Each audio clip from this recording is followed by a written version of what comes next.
ರಾಜ್ಯದಲ್ಲಿ ಬಿಜೆಪಿ ಭಿನ್ನರ ಪಡೆ ಈಗ ಮರಳಿ ಆಕ್ಟಿವ್ ಆಗಿದೆ. ಫೆಬ್ರವರಿ 20ಕ್ಕೆ ಮತ್ತೊಂದು ಸಭೆ ನಡೆಸೋದಕ್ಕೆ ಅಂತ ರೆಬೆಲ್ಸ್ ನಾಯಕರು ಸಿದ್ಧತೆ ಮಾಡಿಕೊಳ್ತಾ ಇದ್ದಾರೆ. ಮತ್ತೊಂದು ಸಭೆ ಮಾಡೋದಕ್ಕೆ ರೆಬೆಲ್ಸ್ ತಂಡದ ನಾಯಕರು ಸಿದ್ಧತೆ ಮಾಡಿಕೊಳ್ತಾ ಇದ್ದಾರೆ. ರಾಜ್ಯಾಧ್ಯಕ್ಷರ ಚುನಾವಣೆ ವಿಚಾರಕ್ಕೆ ಸಂಬಂಧಪಟ್ಟಂತೆ ಒಂದು ಸ್ಪಷ್ಟ ನಿರ್ಧಾರಕ್ಕೆ ಬರೋದಕ್ಕೆ ಅಂತ ಪ್ಲಾನ್ ರೂಪಿಸಿಕೊಳ್ತಾ ಇದ್ದಾರೆ. ಇನ್ನು ಭಿನ್ನರ ಸಭೆಯಲ್ಲಿ ಬಿಎಸ್ವೈ ಬಳಗದ ಕೆಲವು ಸದಸ್ಯರು ಭಾಗಿಯಾಗುವಂತಹ ಸಾಧ್ಯತೆ ಕೂಡ ಇದೆ. ಇನ್ನು ಈ ಒಂದು ಭಿನ್ನರ ಬಳಗದಲ್ಲಿ ಕೆಲವು ನ್ಯೂಟ್ರಲ್ ಆಗಿದ್ದಂತಹ ನಾಯಕರು, ಇನ್ನೂ ಕೆಲವು ನಾಯಕರೇನಿದ್ರು ಅವರು ಕೂಡ ಭಾಗಿಯಾಗುವಂತಹ ಸಾಧ್ಯತೆ ಇದೆ.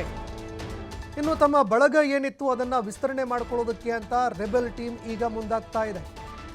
ಬೆಂಗಳೂರಿನಲ್ಲಿ ಒಂದು ಸಭೆ ನಡೆಸೋದಕ್ಕೆ ಅಂತ ಬಿಜೆಪಿ ರೆಬೆಲ್ಸ್ ಟೀಮ್ ಈಗ ಸಿದ್ಧತೆ ಕೂಡ ಆರಂಭಿಸಿದೆ. ಶಕ್ತಿ ಪ್ರದರ್ಶನ ಮಾಡುವ ಮೂಲಕ ತಮ್ಮ ವರ್ಚಸ್ಸು ತೋರಿಸೋದಕ್ಕೆ ಅಂತ ಸಿದ್ಧತೆಯನ್ನ ಮಾಡಿಕೊಳ್ತಾ ಇದ್ದಾರೆ. ತಮ್ಮ ಶಕ್ತಿ ಪ್ರದರ್ಶನ ಮಾಡೋದಕ್ಕೆ ಅಂತ ಈಗ ಸಿದ್ಧತೆ ಮಾಡಿಕೊಳ್ತಾ ಇದ್ದಾರೆ. ಯಾಕಂದ್ರೆ ಬಿಜೆಪಿಯಲ್ಲಿ ಇರುವಂತಹ ಯತ್ನಾಳ್ ಅವರ ಬಣ, ಅಂದ್ರೆ ಭಿನ್ನಮತೀಯ ಬಣ ಏನಿತ್ತು, ಈ ಬಳಗ ಈವರೆಗೆ ಹೂಡಿದಂತಹ ಎಲ್ಲ ತಂತ್ರಗಳು ಕೂಡ ಫೇಲ್ ಆಗಿದೆ. ಏನೆಲ್ಲ ಒಂದು ಬಾಣಗಳನ್ನು ಹೂಡಿದ್ರೋ ಎಲ್ಲವೂ ಕೂಡ ವಿಫಲ ಆಗಿದೆ.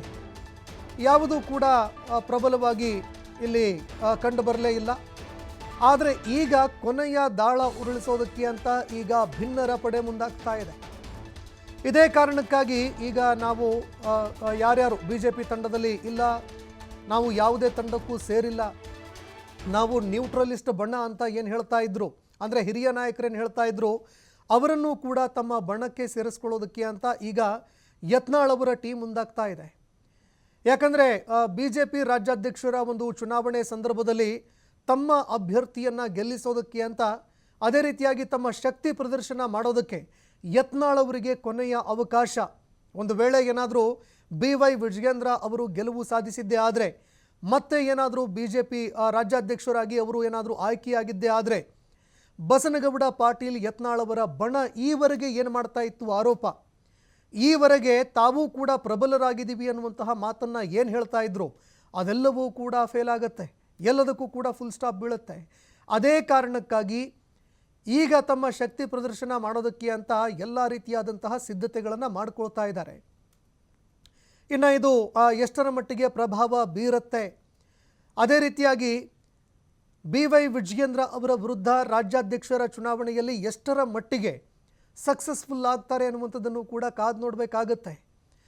ಇನ್ನು ಕೊನೆಯ ಒಂದು ತಂತ್ರಗಾರಿಕೆ, ಪ್ರಬಲವಾದಂತಹ ಒಂದು ತಂತ್ರಗಾರಿಕೆಗೆ ಅಂತ ಈಗ ಭಿನ್ನಮತೀಯರ ಬಣ ಮುಂದಾಗ್ತಾ ಇದೆ.